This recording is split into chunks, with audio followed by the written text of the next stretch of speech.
My name is McCreary. I am the composer for The Walking Dead. I had originally heard of The Walking Dead because I was a fan of the comics. Showrunner Frank Darabont called me pretty early in the process, and we got together and talked about the comics and talked about what the themes could be, and after I met with him, I was the composer of the show. In the early discussions, we're talking a lot about how to keep the idea of a horror show fresh. How do you scare people, especially sophisticated audiences in 2010? The idea was, maybe we could unsettle a modern audience. We were really trying to avoid the things that I think the horror genre had fallen back upon. And that was our philosophy for season 1. Bring the volume down, pull music out. Only use music where you absolutely have to. There's a jolt of electricity when we were watching the scene and we realized, there. That's where we needed music.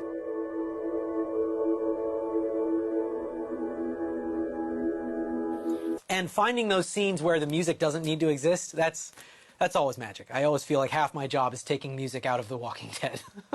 The advantage to that is when music comes in, it's so much more powerful. It's so much more effective when you haven't heard it.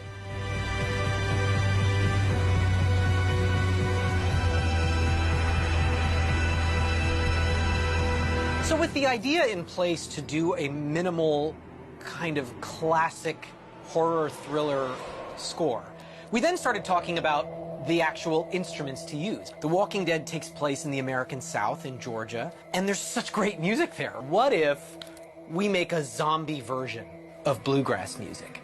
The Walking Dead version. Hey, what would it sound like if a zombie played banjo?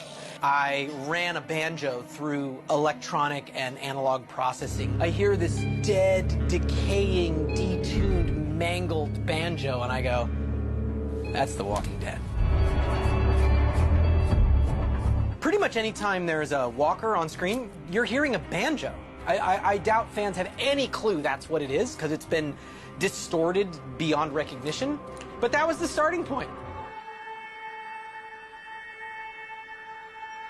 So typically when I start a new show, the first thing I'm always thinking about is, what's the theme song going to sound like? And I spend a lot of time working on that, and once I have that piece, it becomes the seed from which the score can grow. I probably worked on it for a week, and for whatever reason, it was not clicking. I was like, you know what? I don't know what the theme is. I'm going to have to move on. So I started scoring the episode, and the first cue that I wrote was Rick waking up from his coma, coming out of the hospital, seeing all the bodies everywhere. That was easy. I mean, I just was like, oh, I know exactly what that should feel like. So toward the end, I get to this cue. Rick is crawling under a tank. He's being pursued by walkers. It's a 30-second sequence that essentially gets him from point A to point B inside the tank. It's the closest thing to an action scene that exists in the first episode of The Walking Dead. So I pulled up a string sound, and I'm just looking at the scene, and I went...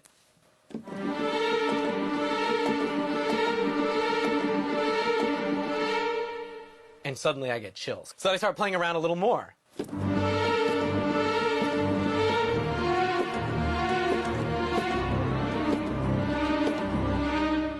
And I think I just wrote the theme to The Walking Dead.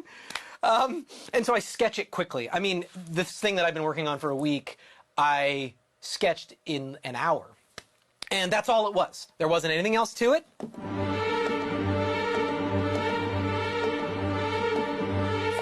And there was something hypnotic about it. There was something both frantic and panicked and beautiful.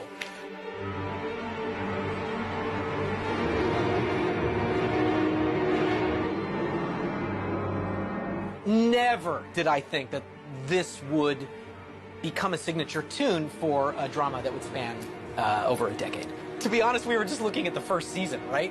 Like, 6 episodes. Oh man, how do we stay scary and fresh for 6 episodes? You know, and now it's like 106 episodes later. We're still discovering ways to do that.